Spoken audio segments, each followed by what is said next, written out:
Good morning, students. In my last class, I completed the lesson up to here. Okay, Arjuna went swiftly. We had seen that the other two brothers, Sahadeva and Nakula, had gone over there to fetch water. When they went over there, they heard a voice. A voice came from the pool which told them not to drink the water until and unless they answer the question asked by the voice. But they never paid any attention to the voice and they went to drink the water. And while drinking the water, they all, these two all seemed to be dead, lying dead near the pool. We found them, right? So there Yudhishthira had sent, when these two didn't return, Yudhishthira had sent Arjuna to see what had happened to them, what was wrong with them.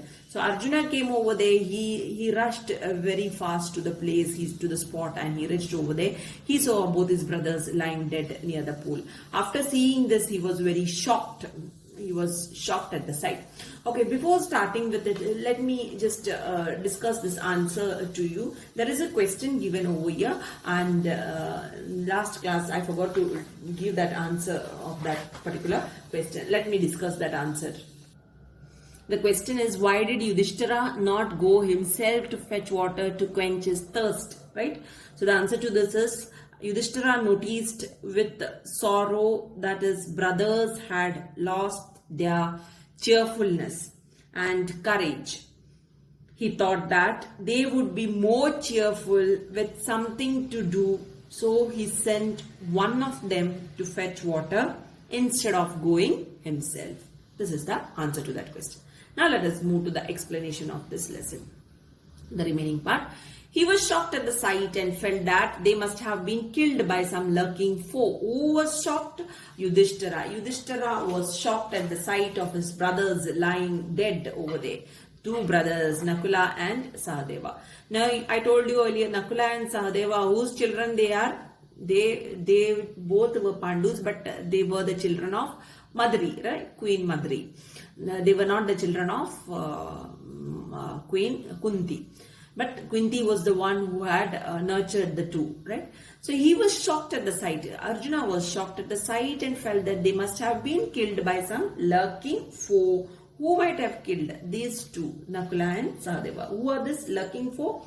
Lurking foe means hidden, somebody who have an enemy. Foe is enemy. Foe means enemy. Enemy who have hidden somewhere, and from their hidden place, that enemy is trying to attack them.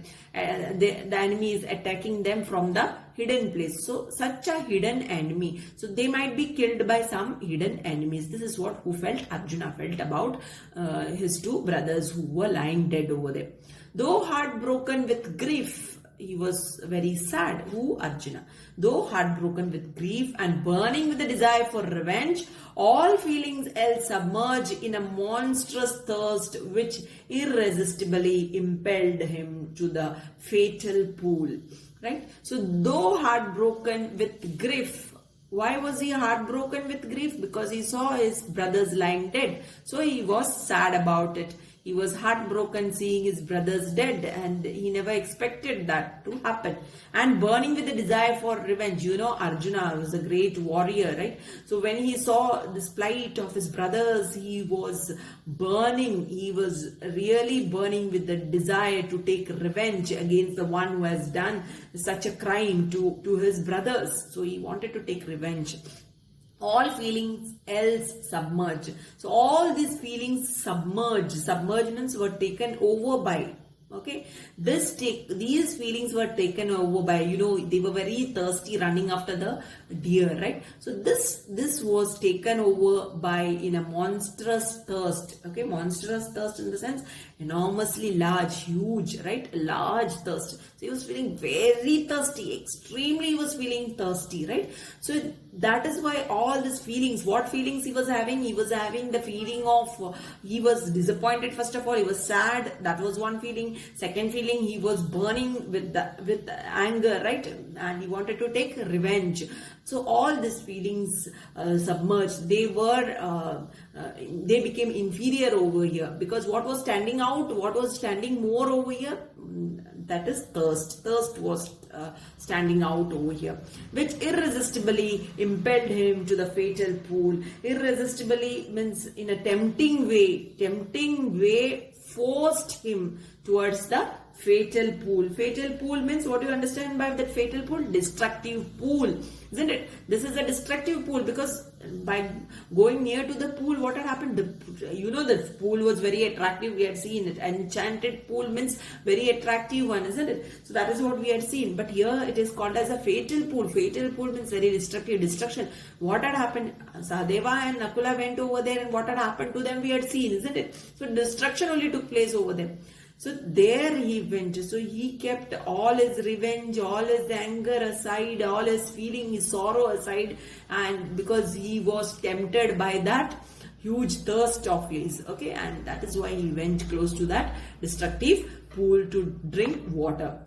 Again a voice was heard, answer my question before you drink the water. This pool is mine. If you disobey me, you follow your brothers. Again he heard the voice, right? So again the voice was heard, answer my question. The voice said, answer my question before you drink the water. This is what the voice told him. Before you drink the water, you answer my question. This pool is mine. The voice told him that this pool belongs to me. If you disobey me, you follow your brothers. And if you are going to disobey me, if you are not going to listen to me, then what will happen? Same thing will happen what had happened to your brothers. So you are also going to face death. This is what the voice warned him.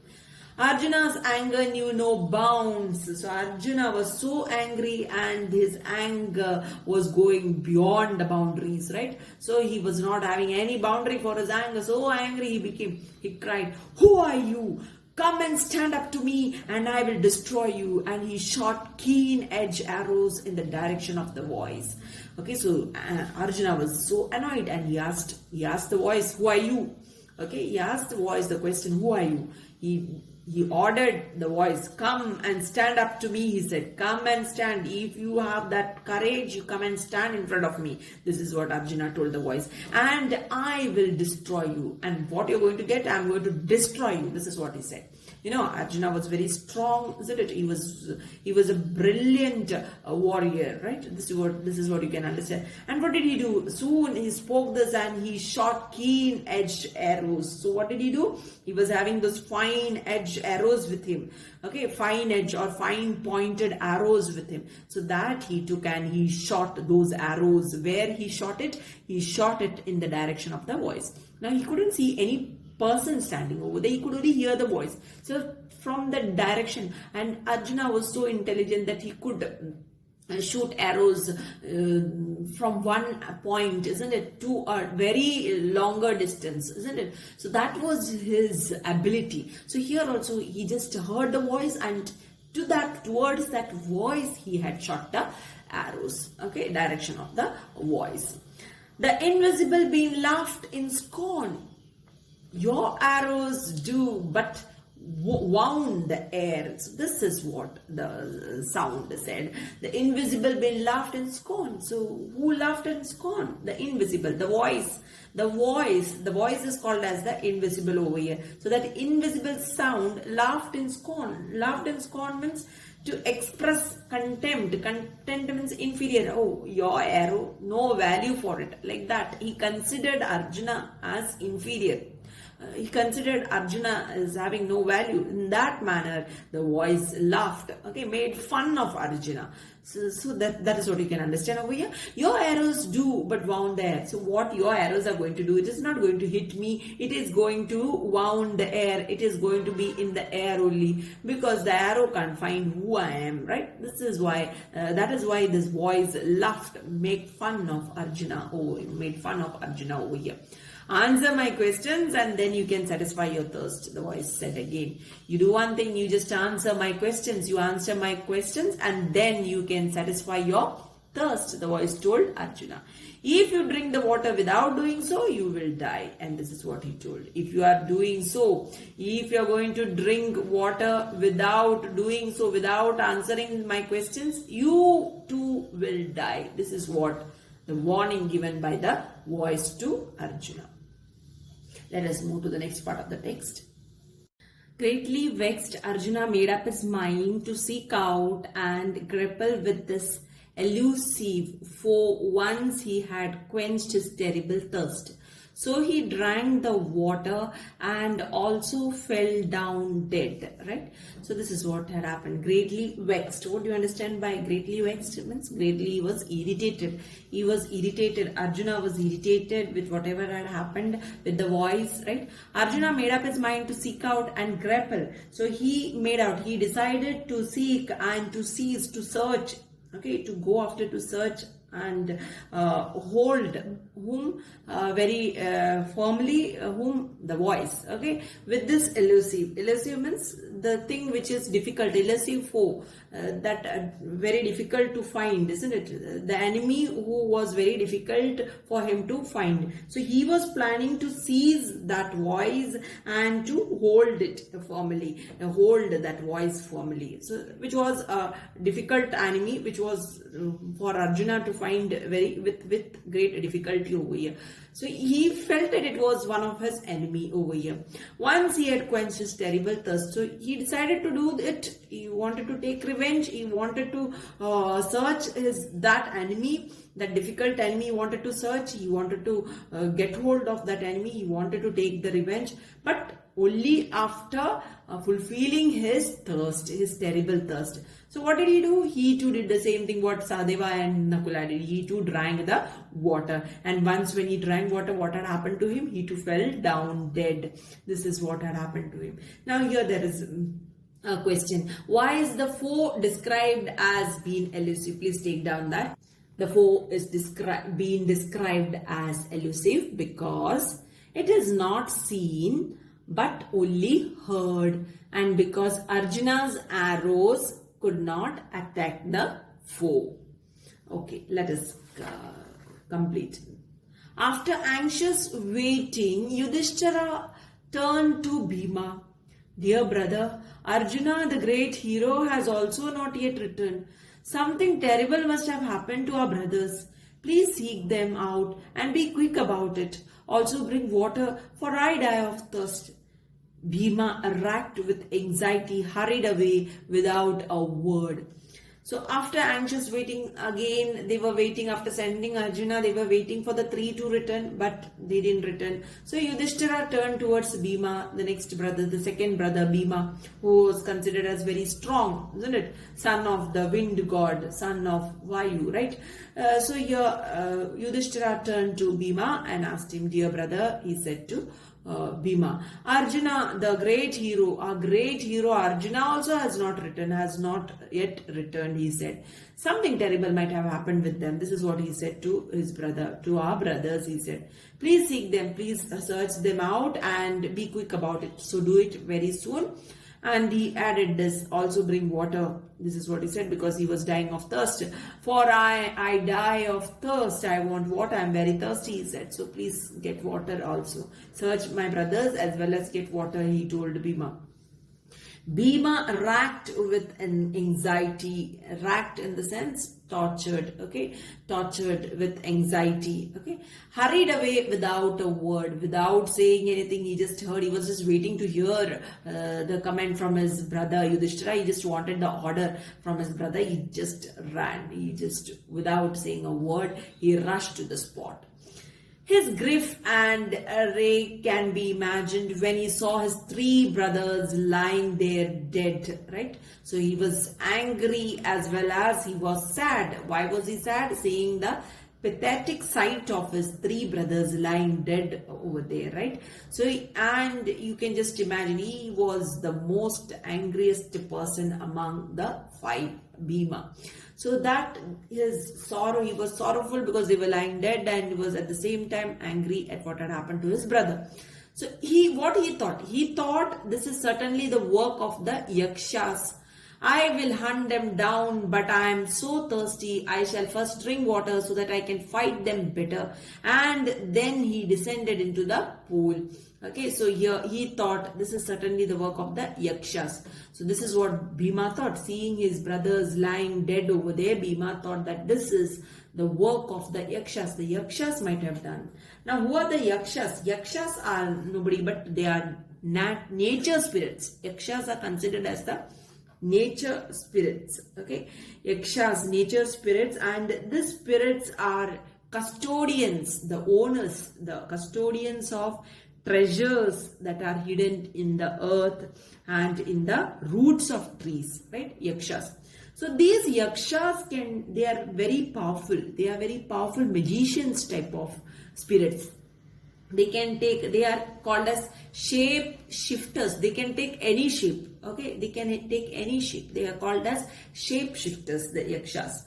And you know who is the king of the yakshas? Kubera. You might have heard Kubera, isn't it? The richest spirit is Kubera. So Kubera is the main yaksha, or the king of the yakshas. We consider Kubera. Fine. I will hunt them down. So by seeing this, Bhima felt that this is the work of the yaksha, and then this is what he said: I will hunt them down, but I am so thirsty. So he said, I will hunt them, I will kill all these yakshas. First let me satisfy my thirst, let me drink water and let me satisfy my thirst, and then I will fight. I shall first drink water so that I can fight them better. Let me drink water so that I will be able to fight with these yakshas in a better manner. And then he descended into the pool. Then he walked down towards the pool. He went towards the pool to drink water. Now the voice shouted, Bhimsena, beware.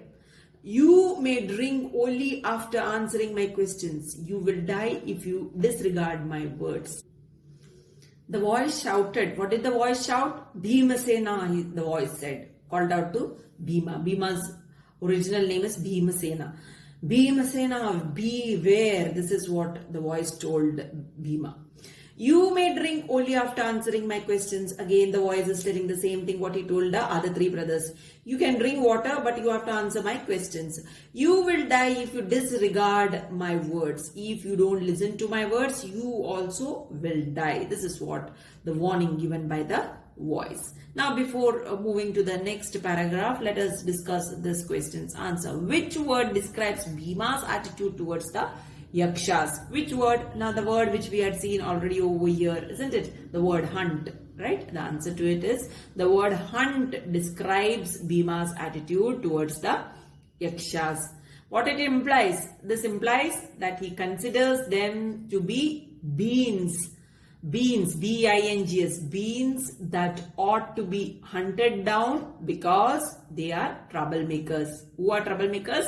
Yakshas. So that is the answer to this question. Let us move to the next paragraph. Who are you to dictate to me? Cried Bhima, and he drank the water thirstily, glaring around in defiance. And as he did so, his great strength seemed to slip from him like a garment, and he also fell dead among his brothers. Okay, who are you to dictate to me? Who are you to say this to me? He asked the voice. Who asked? Bhima asked. And he drank the water thirstily. He was very thirsty, so he drank. Soon he went over there and he drank the water.